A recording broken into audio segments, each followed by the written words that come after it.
Welcome, everybody, to the third episode of Alumni in the Industry. Welcome on this call. Today with us, we have Chelsea Cervantes from Reykjavik Geothermal. I'm going to leave it to Chelsea to introduce herself fully, but just wanted to say the format of the call for those who are on for the first time. It's going to be pretty relaxed, but basically Chelsea has a presentation for us, and then there'll be a Q&A session afterwards. So without further ado, Chelsea, go for it. Thank you, Lori. And just hi, everybody. Good afternoon. And thank you for taking the time to be here, I guess. This is a really cool initiative. So thank you, Lori, for inviting me to speak. I'm just going to share my screen.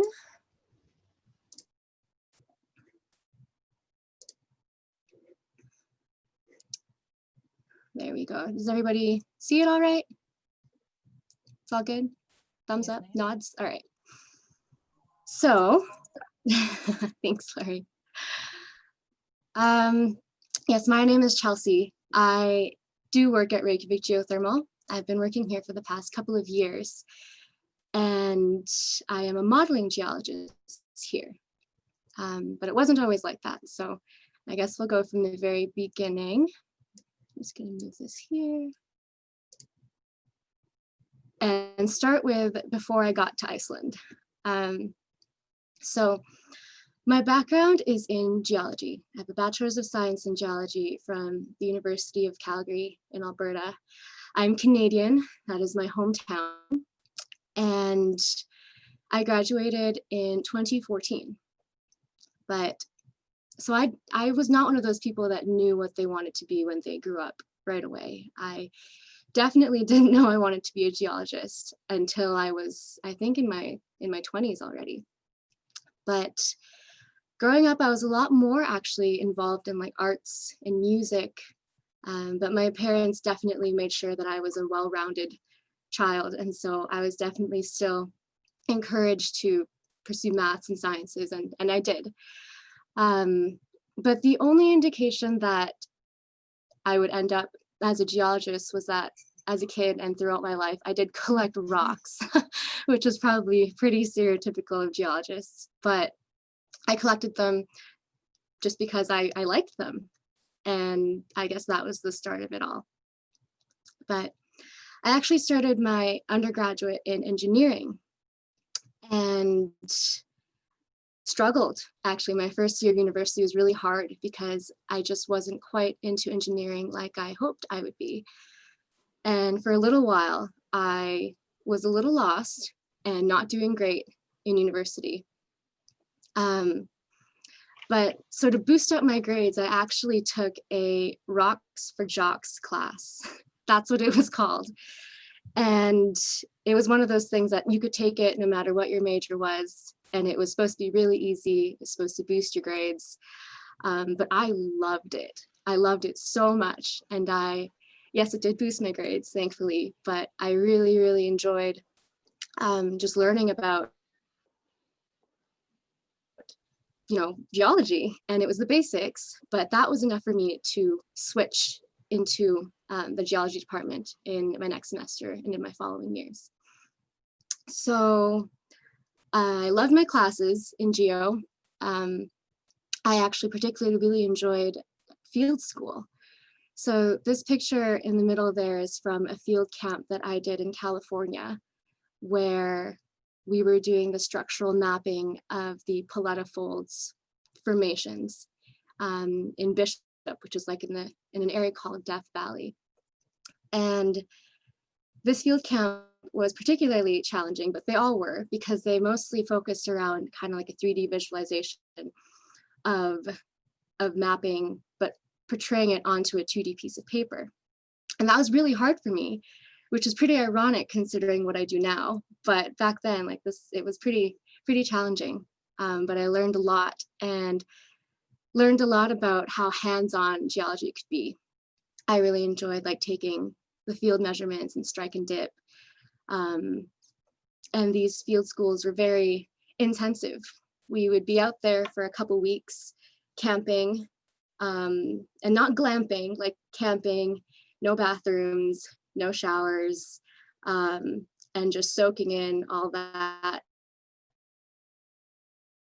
nature and rocks and yeah. So in the third or fourth year of my geology undergraduate, typically in the summer, people as in students, would go and apply for summer positions in the oil and gas companies of Alberta and Canada in general. At least from where I am from, Alberta, if not a lot of people might know, it is an oil and gas province.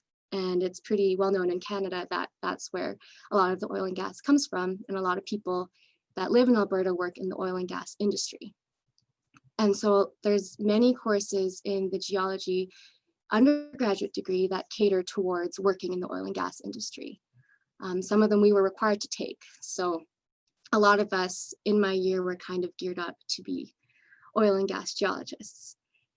Part of this was trying to find a summer internship so you could kind of have some doors open for you to get a job after you graduate. So in my fourth year, I landed an internship with a mid-sized oil and gas company called ARC Resources.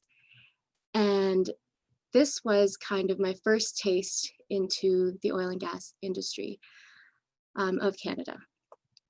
I was a student geologist and later on a student geologist intern. And I ended up working with ARC for about 8 months.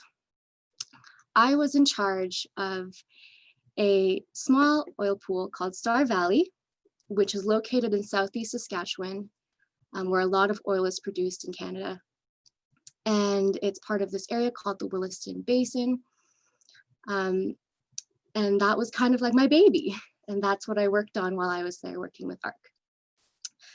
My project or my job there initially was to figure out how much oil was originally in place in this oil pool, which had been heavily produced before. And was it economically worth it to try and get the rest of this oil out? What was the best interest of the company? I collaborated a lot with joint ventures, and it was kind of treated like a non-operational property review. I looked at a lot of well logs. So I'm just gonna flip the screen. This is me in the lab. I was doing a core analysis of some of the wells, the well cores in the area in Saskatchewan. So I actually got to go to Saskatchewan to do this, which was really cool. But part of what I did at ARC was I looked at a lot of well logs and I picked a lot of formation tops, based on log signatures, made a lot of maps and hand contoured them, logged core, and all in all, got a really good taste of what an oil and gas geologist does and what their responsibilities are. So I really enjoyed my work there at ARC. For me, it was challenging, it was interesting. I knew it was important. It contributed to the energy industry of Canada. But for me, it didn't quite give me that personal fulfillment. And I just really wanted to do something that, like, how do I explain this? I knew it was a good job, but surprisingly to me, it didn't feel as good as I thought it might. And I think it's largely because I am deep down, obviously, I'm a huge environmentalist, kind of a hippie at heart. And oil and gas it's not very positive for the environment. And that deep down, that bothered me, even though I knew this was a really good job. I was learning a lot. I talked to some of my mentors at ARC, and I was considering environmental geology. And so environmental geology, I guess in the oil and gas sector, and maybe in general, works a lot with kind of the remediation of the environment and monitoring it to make sure that it's not being affected badly or as badly, or kind of remediating it after it has been used. And, that sounds really great, and it's a really important job also. However, I wanted to be part of creating something that was like already clean. So I started looking into alternative energies, and I didn't know much about them at the time, but that's what I started looking into. So I had an 8-month stint at ARC Resources, and unfortunately, the oil and gas industry in Alberta, since it's such an economy that kind of dominates the province, it's pretty prone to boom and bust cycles depending on the price of oil and gas at the time. And when I graduated with my bachelor's degree in geology, we were heading towards an economic recession, which means that there are a lot of layoffs. They weren't really looking for new hires. And so at that point, I left ARC and kind of reevaluated, the rest of my career. I didn't try to push for another geo job in oil and gas just because I guess I was just saving my energy. It was recessions, hard times. I started dabbling into other industries, and for a little while I was in the banking, like everyday banking industry and finance. I started working for the Bank of Montreal, and I was there for a year and a half, learning all about mutual funds and GICs and interests and loans, and I learned a lot. I'm actually really thankful for that experience because it helps in the day-to-day. But again, it wasn't quite what I wanted to do, and that really started to, after about a year and a half, that really started to itch at me, and I started to look around again. And so in my geology degree, what actually interested me a lot were volcanoes. I've always found them very fascinating. A lot of my geology degree, we studied sedimentary rocks because that's what the geology is like a lot in Canada and where oil and gas resources are found. So not so much igneous rocks that you would find in like volcanic settings. But I started to ask around for people that I knew that were in hydro, that were also in geothermal. And I came across some experts, and it was great to communicate with them, but not so much as to, it was difficult to try to find an education in geothermal where I was living. So in Alberta, I guess it just wasn't like quite established yet at that time. And so I guess I had to look out of my province and out of the country, and I started researching what countries were successful in employing geothermal. And I knew of a friend of mine when I was in my undergrad that went to Iceland to study volcanology.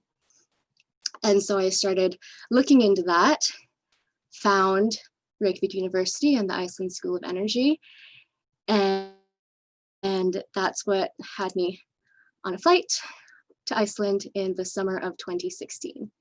And this picture is an actual picture of me on the plane on the way to Iceland. Fun fact. So that begins kind of like the second part of this presentation, which is just life in Iceland. I started in the Iceland School of Energy in 2016, and I studied the geothermal stream with a lot of courses that were catered to what I was interested in all things geothermal. Many of the courses were taught by people in industry, which was really amazing. And I obviously met a lot of wonderful, like-minded people. It was a really good experience. We had a lot of fun, like learning about our new country, learning about these new subjects, learning about these green power plants, and just enjoying all that Iceland had to offer. I had an internship in my, I guess at the end of the first semester, yes, at Reykjavik Energy, which was really, really interesting also. The project was about having a portable X-ray fluorescence spectrometer as a tool in geothermal well drilling. So it's just cool to be able to have that experience and have that so like accessible through the school, and have it as a part of the program to be able to kind of immerse yourself in the kinds of industries here in Iceland. After the first year came time to, I guess, start the thesis process. And my intention of kind of moving to Iceland and learning about geothermal energy was, I was hoping that one day, I am still hoping that one day Canada will employ geothermal energy. I believe that they have great potential, and I know that there are a lot of like-minded people trying to get this started in Canada, and it's really exciting to see how the innovation is pushed forward ever since I lived in Canada and moved here in Iceland. But in my thesis, I was hoping that I could do something along those lines, like involve Canada in geothermal and look into that. It was a little difficult because, again, Canada's not quite there yet, but we're working on it. But my supervisor, Juliet, along with Morgan, who was the project manager at ISE at the time, suggested a similar project that I was hoping for, that was working with high enthalpy geothermal, but in Colombia. So I was like, yeah, okay, let's do that. So I ended up moving to Colombia for 4 months to study the Nevado del Ruiz volcano and the geothermal potential that this volcano had. It is an area that was previously studied by some students from the University of Medellin. My other supervisor, Professor Daniela Blasent, is actually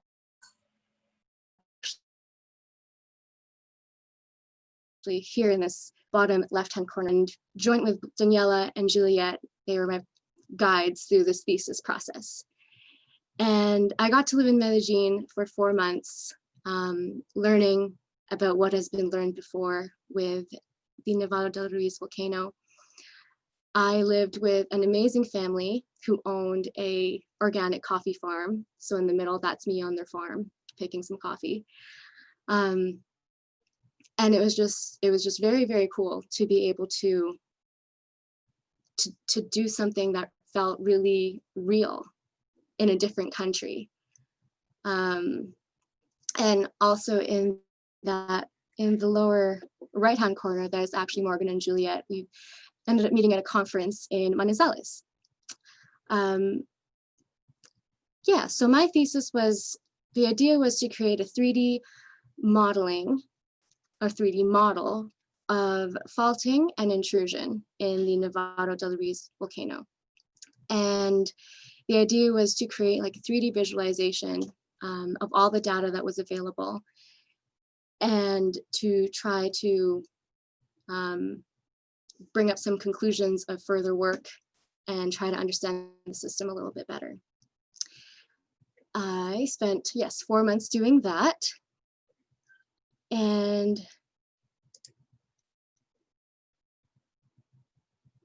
this was the slide I probably should have shown beforehand. But so this was the map that I worked with a lot.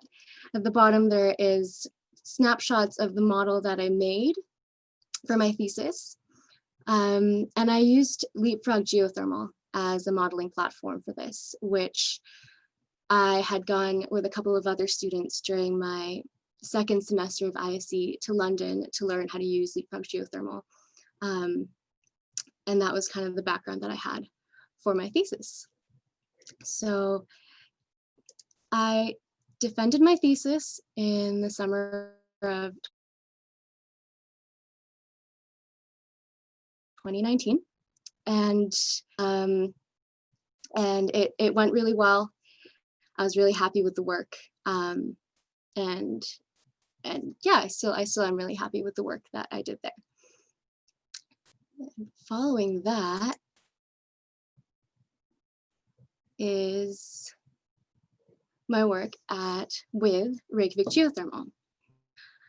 So Reykjavik Geothermal is a geothermal development company focused on the development of high entropy resources worldwide for utility scale power production. We have active projects in Ethiopia, Mexico, the Caribbean, and Iceland. And I started working for RG while in the last year of my master's, finishing my thesis. So there was a year where I was doing a bit of both. It was quite a busy year. And for me, it was a bit of a serendipitous start, because while I was working on my thesis, oh no, actually it goes back a little bit more. When we were doing internships in ISC,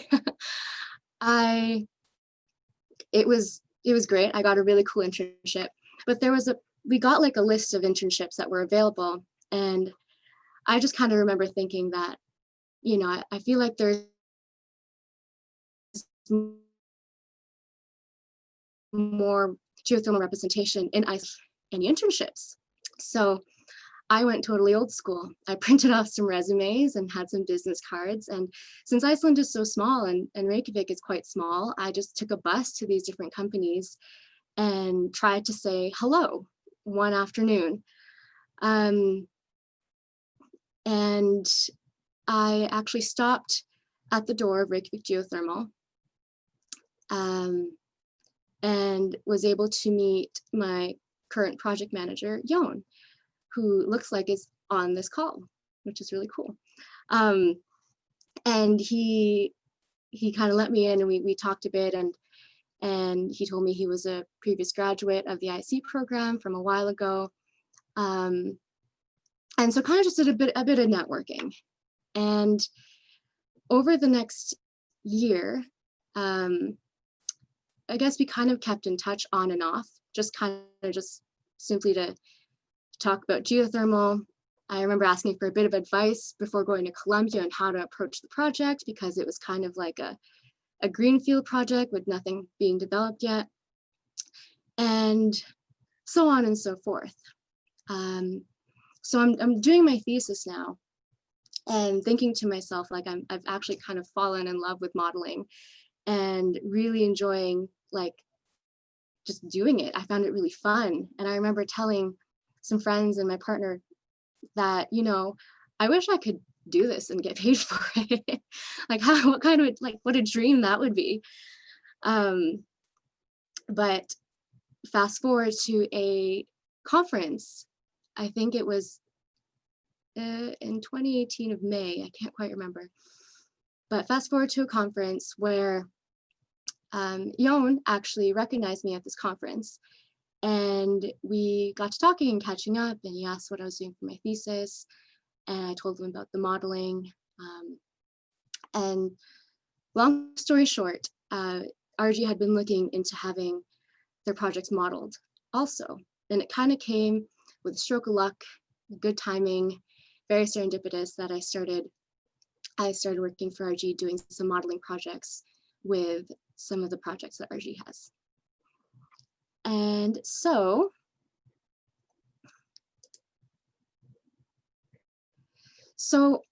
here at RG, I am a geologist and I specialize in 3D modeling. And I work very closely with the science team, which consists of a geophysicist, a couple of other geologists, geochemists, and a lot of our role focuses on the surface exploration of a geothermal prospect. And we explore a lot of developing resources that may not have or have not had any wells drilled in them yet. It's kind of like a total greenfield. And it's kind of our job to pick apart what the area can tell us, even though we can't quite see yet what's in the subsurface because we haven't drilled deep yet. So in a nutshell, this kind of consists of a literature review to start, and I'll just go through this list and kind of explain a little bit. To go through what has been learned about the area and take that into account. And then we will look into some remote sensing. So that's kind of trying to figure out what the topography is like and what we can learn from the surface of the area that we're interested in. And this comes in many forms. Digital elevation models are very common. A LiDAR survey, sorry. It's kind of like a higher resolution form of a DEM. And there's an INSAR survey, which can tell you if the land has been moving. So I guess if it's been moving like up or down, in and out, and that can tell us something about the resource underneath, along with aerial photography and also thermal imagery to see where those hotspots are in an area. And then on the geology side, we look a lot into what the lithology is in the area, regional and local tectonics, so how things are moving, what kind of mechanisms are in play that affect the manifestations that are showing up, petrological analysis, which gives us insight into the magma chamber beneath as to what rocks you can find in the area, the local structural system, which is very important to figure out what the permeability in the area is like, soil gas flux, so to see if there's any anomalies in the gas that you might typically find just like in the surface. I could give indication to a permeable area, and also soil temperature. So if it's very hot, there's likely something there. That's an anomaly. And the geochemistry side, we look into thermal manifestations in the area. So that's springs, fumaroles, anything kind of out of the ordinary, anything steaming is very, very interesting to us. And we will take samples of these fluids and analyze their chemistry. And that can tell us a lot about where they are sourced from. Also looking at thermal alteration, the chemicals from there, the chemistry of the clays can tell us a lot, along with isotopes and geothermometry, which tells us we can estimate the temperature of the reservoir. On the geophysics side, we look a lot into resistivity of the subsurface. We do MT, magnetotelluric, and transient, TEM. It's the name is slipping from my mind right now. But TEM measurements in the ground to try to determine what the structure of the subsurface looks like and whether we can see geothermal reservoir. And we're typically looking for like a low resistivity clay cap, so rock that has been altered by hot fluids and temperatures and it's disintegrated into this low permeability like clay that houses a geothermal reservoir that's being heated by a magma source or a heat source, which is usually like a magma chamber. And also seismicity, because that can tell us if there's movement in the ground or from the magma chambers to the surface, or whether it's like the faulting and things like that. We also look into the regional hydrology, as it's important to know where the natural recharge is coming from and where the level of the water table is at. And we can take that into account into our projects. So gathering all this information typically involves some field work. So I got the chance to go to Ethiopia with one of my coworkers who is our geochemist and assist in taking samples and doing a structural survey. And these photos are just to follow. So we did some work in 2019 in the Abaya area down in the south there, and also a little bit in the Tulamoya area. And these are just some snapshots from that trip. So these are a couple of square cones in the Abaya area, you can see there. This is me with some, we were in like this little village, and there you can see like the houses in the back there. This is my coworker Snorri and I. We are doing some preparation of the samples that we had just taken in the back of the truck. So it was cool, we kind of carried a lab around with us, and we would just stop on the side and do what we needed to. This is another one of those really cool, very endearing, at least to me, houses that you can find in the villages. These are some local girls, and they wanted me to take a picture of them. They were really sweet. There was an instance where I forgot to wear my hat, which you shouldn't do in Africa. And they brought me a really big leaf that I could walk around with, so I was in the shade. They're really sweet. And this was the lab that we made. So this was just in the hotel where we were doing some chemical analysis of some of the water samples that we had taken in the field.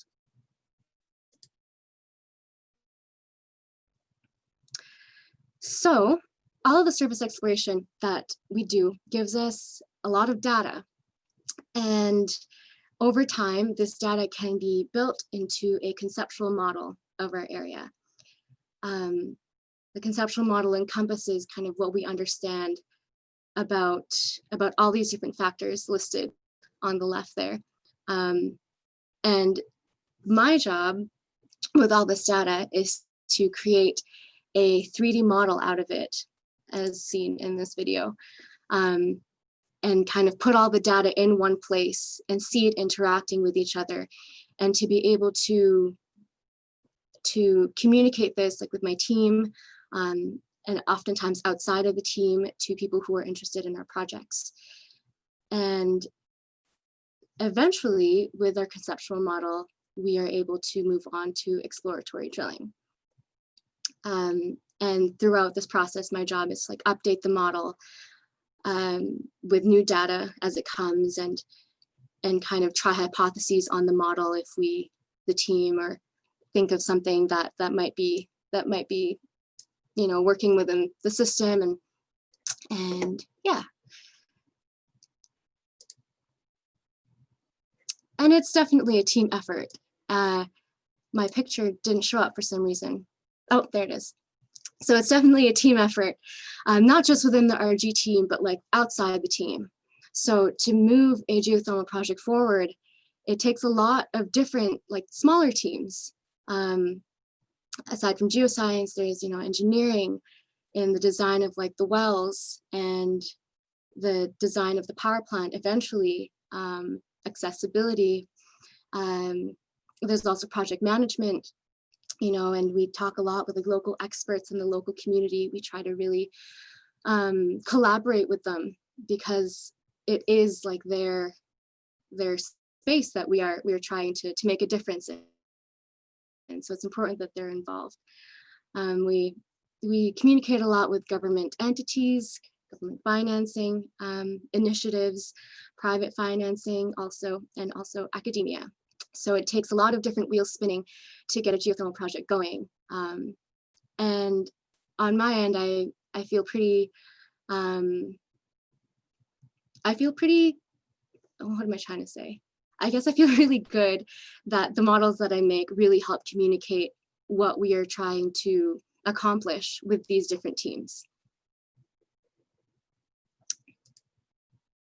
So if you are thinking about a job in geothermal, I thought I'd put together a little something I got from the previous alumni industry presentation that Danielle made, and I really liked what she did at the end. But so things I enjoy about my job, it is, and the industry, I must say. It's incredibly rewarding to help process and progress green sustainable energy systems. The hippie at heart that I am is like really, really happy that, you know, I just feel like I'm doing good with my skills. And yeah, the next one is every geothermal system is different. So this is really cool, because even though you can have two systems in like the same area, but the way you approach it might be different, simply because one aspect of it is different. It just takes on a whole new strategy. And I feel like every geothermal system is kind of like opening a brand new 1,000 piece puzzle. It's like never the same experience, and you never get the same result, but the result's always really cool when you finish the puzzle.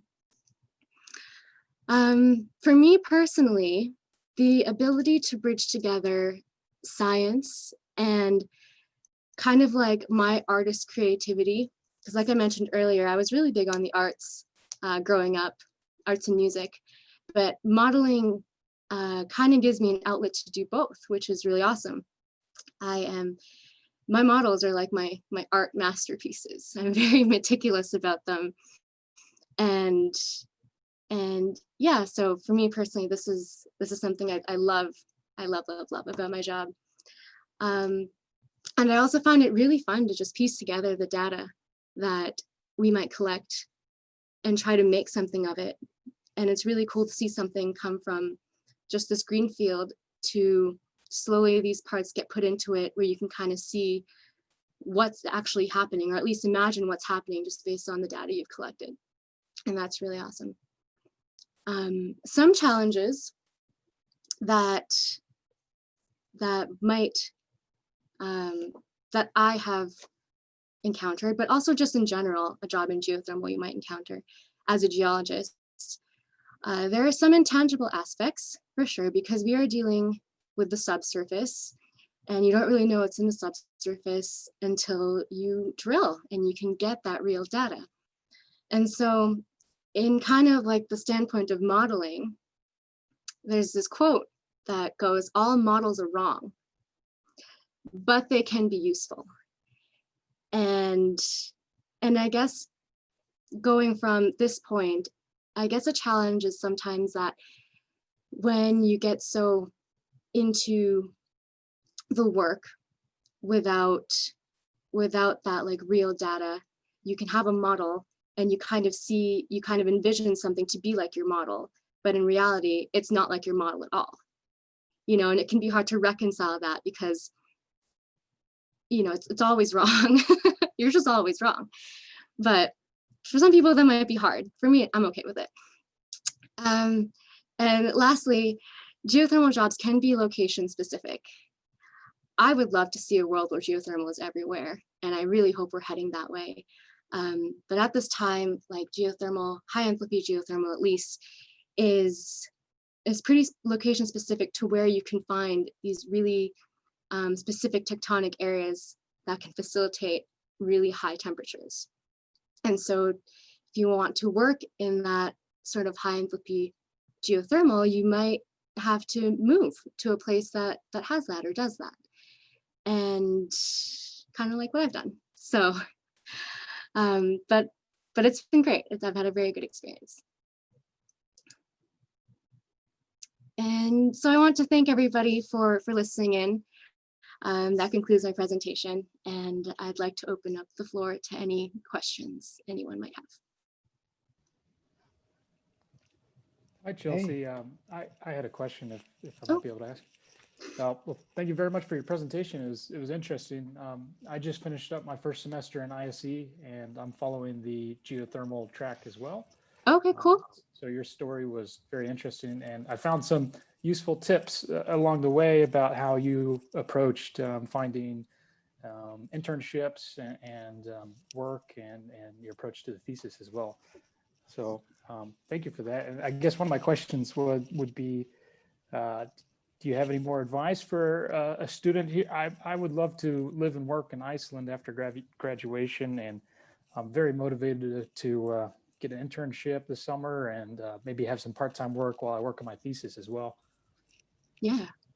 Any other advice? You laid out a lot of your presentation, and I took notes of that, but That's great.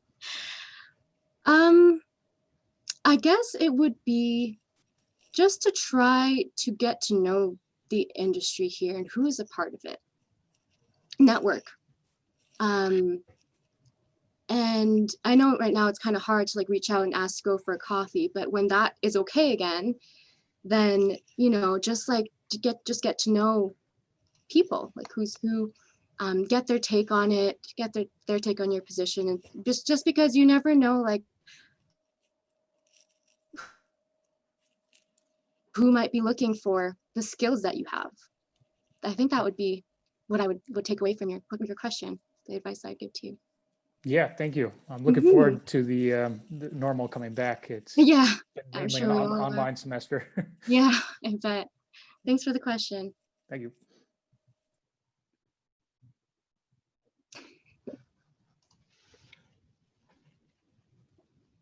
If anybody else just has a question, you can follow Corey's lead and just open up your mic and ask Chelsea.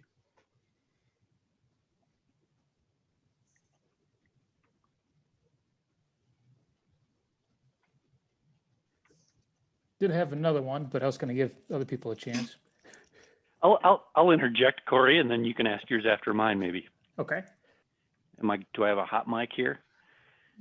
So, Kelsey, you had a really good slide here on these intangible aspects. I love this quote: "All models are wrong." So it's something I see a lot, and I'm an engineer, not a geoscientist, but it's very analogous, is young professionals that go in all glossy-eyed, jumping into complex models, thinking that they're fun to play with, and they just generate junk with them because they don't have a deep understanding of the fundamentals. Mm-hmm. And a little sidebar note is that in the geoscience firms that I work with, it's mm-hmm. often the geologists that I sort of see rise to the top, not say the people that have a background in reservoir modeling, because I feel the geologists are the ones that really get it at a very intuitive level. Mm. So how would you talk to a geoscientist, like I would talk to an engineer and say, you need to have a deep intuitive knowledge of reservoirs. How do you get and practice and expand that knowledge that makes your modeling more effective? Does that question even make sense? I think it does. I think it does. The first thing that came to my mind is just how important it is to not forget the basics, to forget the geological processes that have to be portrayed in your model. You know, when you have a model, like it is really cool to see how easy you can make it, and you can manipulate it, and you can make all these shapes with it. But at the end of the day, it still has to make sense from like a geological standpoint, or else, like you said, it's just like this colorful shape that doesn't really mean anything, or worse,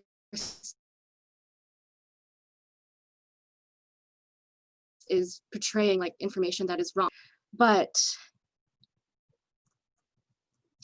yes, I think it would just be like, just don't forget the basics of just, you know, like the geology you might have learned in undergrad. I still go back to a lot of those concepts even now, like things I learned in structural. Sometimes I go back to like my textbooks, make sure I'm remembering something right, because in geology there's a lot to remember and to understand, just concept wise, and to make sure that I still understand that as I am trying to interpret and make this model and interpret the data. Does that answer your question? Yeah, great. Okay, great.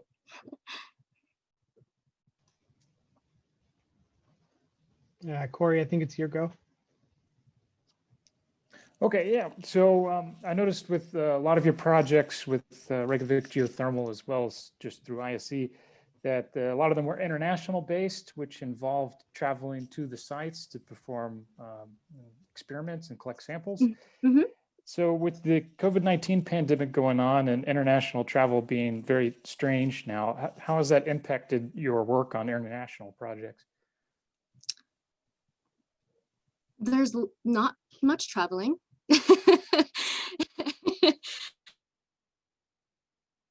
At this time.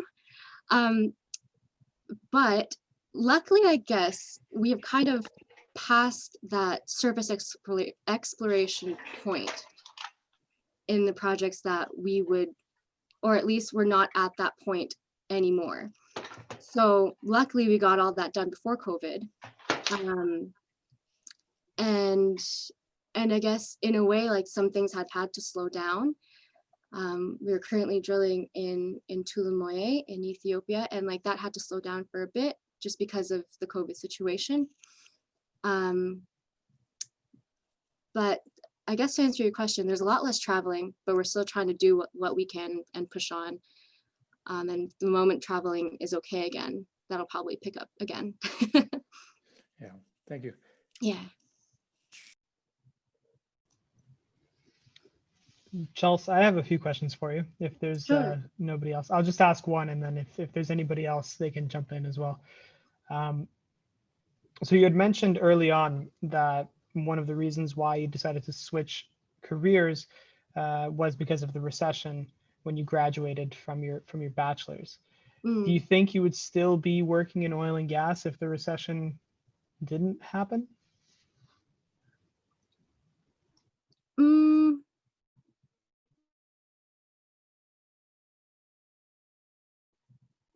I probably, so hypothetically, let's say the recession didn't happen and I did get to keep working in the oil and gas industry as I was. I think I would have still stayed for a bit to learn more because I was still pretty fresh. Like 8 months in the industry is not a lot.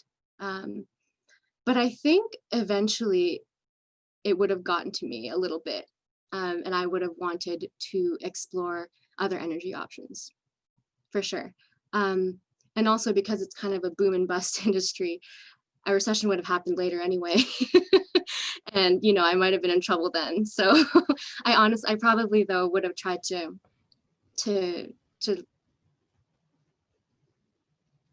look into geothermal or hydro energy at some point. Yeah. Because you mentioned So to answer your question, no, I probably would not be in oil and gas. the burning hippie inside is, I think, is what you said, or Yes, exactly.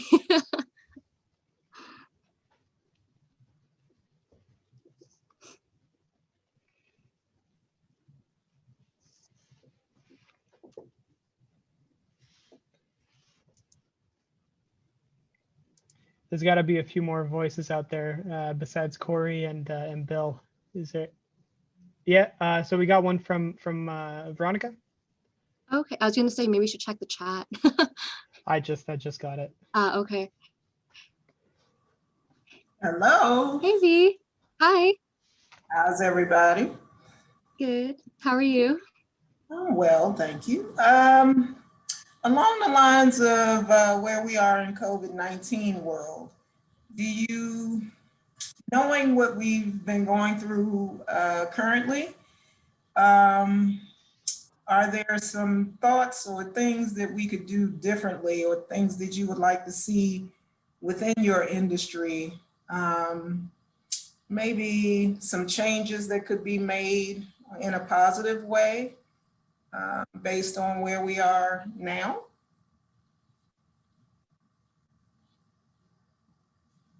Or if there's an opportunity to do things differently, do you have a thought or suggestion of things, of something you would like to see done differently in the future? If that makes sense. I think it does. Do you mean the like the industry in Iceland or just like in general? Well, in general, more along the lines of where we are sustainability wise. So because you were mentioning earlier that you would like to see more, hydropower and geothermal energy. So on where we are right now, is there something that you've noticed that you would like to see maybe some other areas or some other industries take advantage of? Yeah. What the one thing that came to mind from your question for me, or the first thing that came to mind is diversification of energy sources. And I keep going back to Canada because it's my hometown and I keep track of like what they're doing. At least I try to. But I think that COVID has opened up an interesting door. Maybe in the positive sense, because it's causing some countries to really consider the diversification of their energy profile for the good of their country, for the good of their people. It's pretty bad out there in some places, recession-wise. Places are getting hit pretty bad in Canada in the energy industry. And it hasn't really been able to bounce back. And especially with the pandemic, like it's even harder for it to bounce back. And I think something that I've seen that's been really positive is that it's been started to get looked at as an opportunity to like, okay, maybe this is a good time to really diversify, like for real, not just because it's like a bust in the oil and gas cycle, and then once it goes back up, we're just, you know, business as usual, but to actually take a good look at the profile and ask if it's like serving you, the energy profile. Does it serve the country in the way that you need it to? Is it reliable, you know, for jobs and for energy? And I don't know if this is going on in other countries. I would hope so. But if anything, it would be kind of like take the opportunity with COVID to see like if something different could be done, or a different way could be approached in this time of reflection and isolation. Does that answer your question?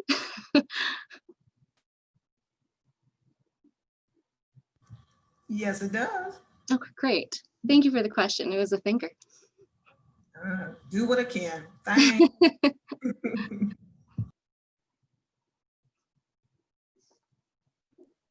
I jump in on that conversation. I had a comment about sustainability with geothermal.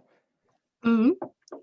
Yeah, so today in one of my classes, we had environmental impact. We had a presentation. My team did a geothermal power plant in Reykjavik Peninsula, a proposed new power plant. Okay, And, interesting. and another team had a wind farm in East Iceland.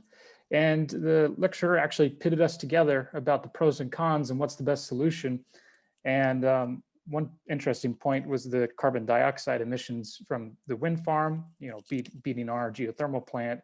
And one of our selling points was the land use area for the geothermal power plant being much smaller than the wind farm. So I think for improvements in sustainability, I think carbon dioxide and hydrogen sulfide capture and sequestration would be excellent move for the industry. Mm-hmm. Yeah, no, I totally agree with you. Sorry, I thought you were going to go on. So I was like, yes. No, but no, all. I totally agree with you. I agree. I think if that could be mastered and like it becomes scalable, like all over the world, like that would be a huge just level up for geothermal as a whole.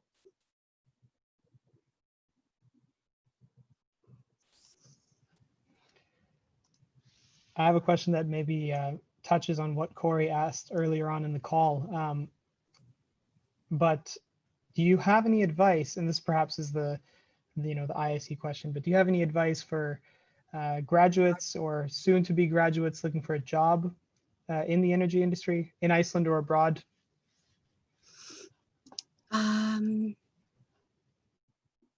Yeah. So something that I kind of always carried with me is, you know, everyone's saying that like try to stand out, you know, try to be different, and you know that's true, but it's kind of like how do I do that? When I was interviewing for ARC Resources, something that my supervisor, that was a supervisor for my project, told me was that, you know, all of the geos that apply for this job, he's kind of like, you guys all look the same on paper. Like you take all the same classes, you just have different names. Like, yeah, you might have like one or two different skills, but for the most part, like you all look the same on paper. And he was just like, I am, you know, so at the end of the day, he was like, I'm really looking for someone that I can kind of just like talk to and share ideas with and like, you know, build with. And that kind of told me that how important like that personal connection is. And so I definitely encourage people to just try to talk to people in the industry. I mean, it might feel a little awkward, like going door to door to companies.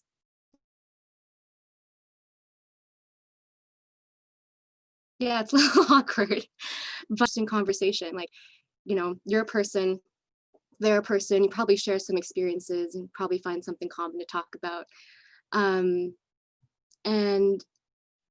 at the end of the day, like just try to network and get to know, like I said to Corey, like who's in the industry. If you can, try to add like a personal touch, whether that means like coming in person, or I used to like to do handwritten thank you letters. And it might seem old school because we live in such a digital world where people send you emails if you get rejected, and not even emails that they wrote, but there are emails that were wrote by a computer. But you know, if you can try to like inject a little bit of connection there, it might help somebody like remember you, like, oh, you were that person, you were here, this is what you look like, this is what you sound like, you know. And that might just be that extra push that people need, and everyone's got something special about them. So it's just like, you know, put yourself out there a little bit. I think that's awesome advice. Definitely. You know, people are not their jobs. People are people. They just do their jobs. Yeah. Kevin, my old supervisor from ARC, because I sent a thank you letter, and he was just like, he's like, that was so cool. He was like, I got that letter. I was like, whoa, I want her.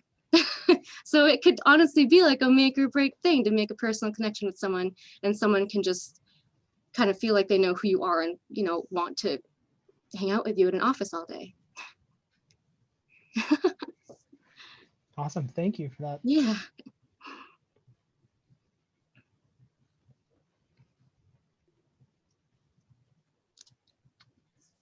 I think we're going to do this for maybe, I don't know, another 10 more minutes. So if there are any other questions out there.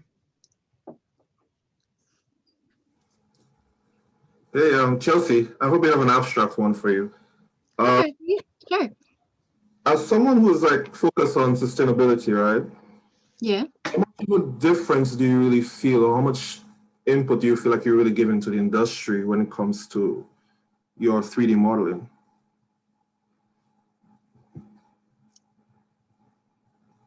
Your question is, how much do I think the 3D models make a difference? Yeah, like how much do you feel like you're currently impacting the entire sustainability, like the entire outlook on sustainability? The entire what, sorry? The entire outlook on sustainability. Ah. When it comes to geothermal. When it comes to geothermal. To the spot.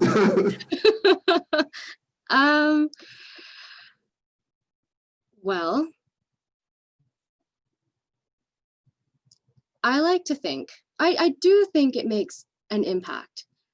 The size of that impact, I don't know if I'd be the best person to answer because I make the models. So it's kind of like, I hope it's like the biggest impact ever, but probably the best person to ask that question is somebody who looks at it and is trying to learn from it.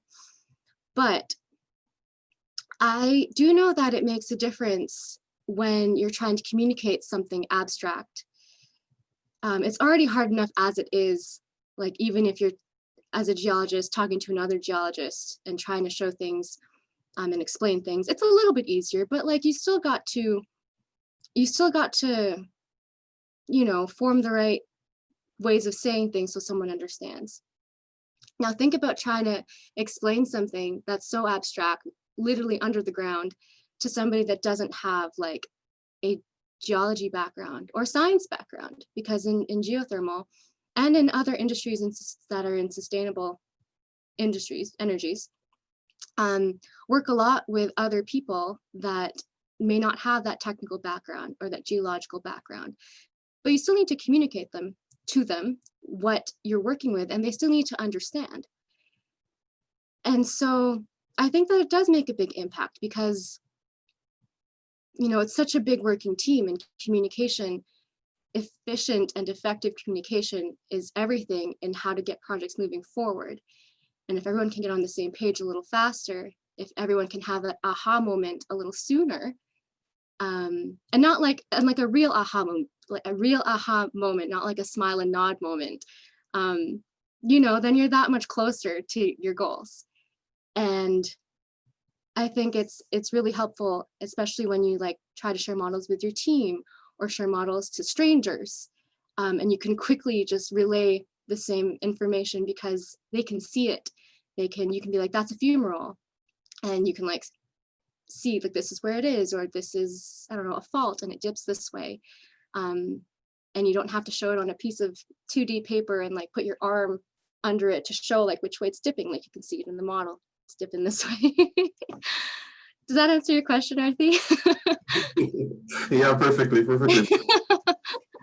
I was just thinking, like, for some of our past conversations concerning the like the thesis that we were working on, being able to relate to people who have a similar background and people who have no clue what you're talking about, it's such an important aspect of it. So yeah, I was really interested to see what you thought about that. But yeah, perfect. Thank you so much. Yeah, thanks for the question. Sure thing.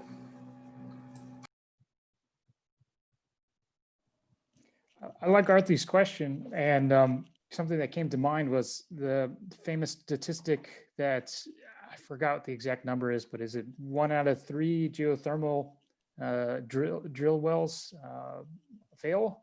I forgot the exact number there. But accurate modeling could improve sustainability because you might be able to raise your success rate with exploratory well drilling and just make the process more efficient. Right, exactly. Like the model is not necessarily just like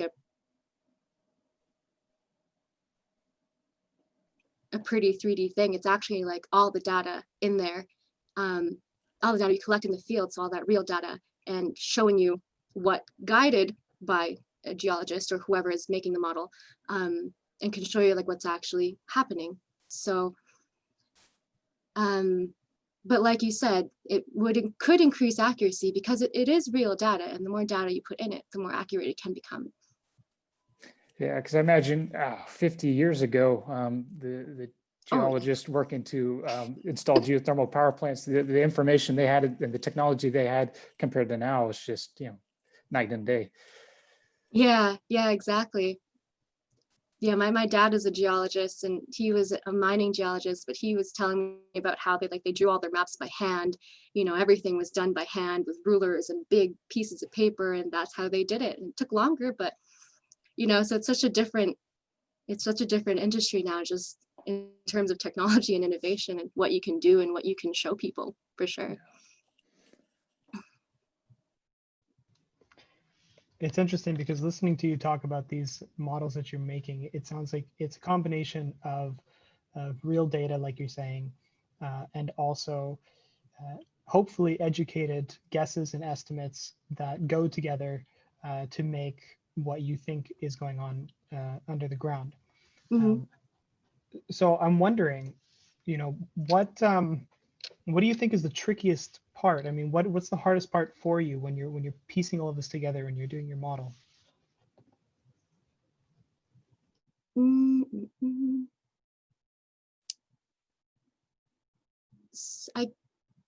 There are many tricky parts, but I guess one of the tricky parts I can think of is just sorting through the data, trying to figure out what you have, what you don't have, what you can work with. But I guess also, in the spirit of the quote, all models are wrong, but they can be useful. Like sometimes I can get like really into my work, and and then just got to remember that it's a model, and still be flexible with how it can and will need to change as you get more data, and always open to the fact that like this is completely wrong. Once you put this real data in, it's like, oh, all right, well that's cool, or and I just having that flexibility, I guess, can be a little tricky because you don't want to get married to the idea that this model is the model. Yeah, I think that's how I'd answer that. It sounds similar to there was a quote that I heard a while back, and it's pertaining to writing, but it's just, kill your darlings. It's what the quote says. Yeah. And it basically says, like you're saying, don't become too attached to what you've written down or what you've made, because you might have to scrap it. And it can be hard because, like, you can work for months on a model, months and months and months. But that's part of the fun, It's like there's like, it's always changing, it's dynamic, and it's just cool to see how it changes as time goes on. Definitely. Yeah. Thanks for the question. Bill, I saw you popping in and out. Did you have another question? I like listening, but it's almost more of an observation. So I'm trying to figure out how to weave this into a question, and that is, so you're obviously a dirty hippie that's interested in sustainability, but the term that I like to use is, I can see the people that really have kind of a sustainability or renewables DNA, I call it. I was talking even just a couple of days ago with one of our graduates that's working out here at the geysers, and he's got that, right? Could you opine on that being a differentiator? Because as we know right now, oil and gas industry in a slump, fossil sucks. There is a horde of people out on the marketplace, engineers and scientists, that are very qualified with a lot of experience. But I feel for the projects that I like working on, I want to select those people that have that renewables DNA because they're more motivated. They're not just in it for the money. Can you opine on that? I think everybody that attends ISE naturally has a differentiator, but is that a useful differentiator to compete with this horde of people coming from oil and gas working in, well, I guess we got to pivot to renewables? That is such an interesting question, or just like an interesting thought.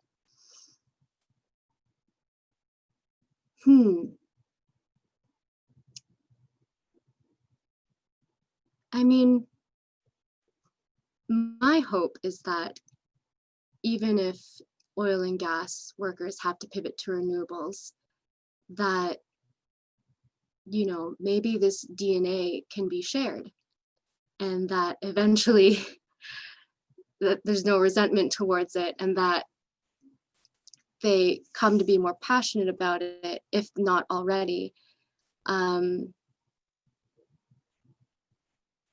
That's a tough one. No, Wow. that's very diplomatic, and I would agree, because in our firm we have all sorts of different people and a lot of people from fossils, and if you can take one of those people and they're willing and motivated to work in the field, geez, you're right. They come with a ton of experience, and there must be a horde of great geoscientists in the oil and gas industry. So maybe your answer is better. It's to turn around and say, how can we maximize the conversion and infuse as many of them with renewables DNA as we can? Get those converts. Yeah, that's a good point. But I think you're right. Like, there's like a plethora of great minds out there that, we could really use. And I hope that they would just be excited for just the shift in applying their skills. And I don't think this would happen, but obviously it would be a great disappointment to many if they just didn't want to work in renewables. Well, if they don't want to work in renewables, they might not be working. Yeah. So. But I'm hoping that there will be enough people with that, natural renewable DNA to be able to get everybody all jazzed up about it, make them see that it's a good thing, and there's still value. The skills are still valuable, and yeah. Good. Thank you. It's interesting because this question, it turned very philosophical. Nature versus nurture. Yeah. Are you born a dirty hippie, or do you become a dirty hippie through education? Maybe it's who you surround yourself with. I don't know. Yeah. Really interesting. Hi everyone, this is Jon, and I just wanted to thank you, Chelsea, for a great overview. And Bill, you never stop to. It's always enjoyable your kind of your views and angles on how do you see things. So it's ever since the first year of REST as IES was called back then, and it was always very memorable your classes. But I think the sustainability issue that we have been discussed and how modeling can provide an input into sustainability and how we're moving towards a more greener future. I think the answer is that we're inevitably moving. We can move fast by hoping that the fossil fuel industry will join us, or we could move slowly by looking at the dinosaur die out, and then we'll with a new generation of more optimistic people and younger few people who see the same vision that we do, that will continue to carry that trophy forward. But regard to modeling and sustainability, and maybe the most difficult in geothermal development is not to see that or spot a volcano or to see that steam comes out of the ground. Geothermal, unfortunately, does not have the ability of hydro and wind, where you can literally stand in the river or feel the wind blowing in your hair. We have to portray something that is not, and I think you put it very nicely, Chelsea, earlier. We have to convince the people that do not understand geothermal, what geothermal does, and we have to maximize the way we can show the millions of dollars we have spent on surface, or hundreds of thousands of dollars that we have spent on surface exploration. If you are an extremely competent geologist or geophysicist, but you're not able to display the knowledge that in a layman's way, then that investment is let's say it's well, what I'm trying to get at is that if we have spent so much money in providing this data, we should try as much as we can to display it in a manner that most people understand. And when I say most people, I'm talking about the guys that are actually going to put money into the lenders, the financiers, the shareholders of the company, et cetera, et cetera. So modeling and displaying of data is extremely important, and I think Chelsea is doing a fantastic job. So thank you, thanks, guys. Jon. Thanks for that, Jon. Great hearing from you, Jon. You're a great spokesman for the industry. Yes. Thank you, Bill. Thank you. Okay, everybody. So it actually we went a little bit over than the 10 minutes, but maybe I'll leave it for one more question if there is any, and then we'll wrap up. I guess I think Jon wrapped it up really nicely, hey? I guess so. I guess that was it. No one wants to go after Jon. Nay. Everybody give Chelsea one more round of applause. We have this function just in the chat. And Chelsea, if there are any questions from those on the call or anybody who watches the video afterwards, can they reach out to you? Yes, definitely. I can share my email with you, and then we can just put it on the video or whatnot. Awesome. Yeah, that would be great. Of course. Well, Okay. thank you. I just want to say thank you for everybody for being here. It's been really fun. Thank you, Chelsea. Thank you. Alrighty. Bye, everybody. Have a great day. See you. Take care. Stay safe.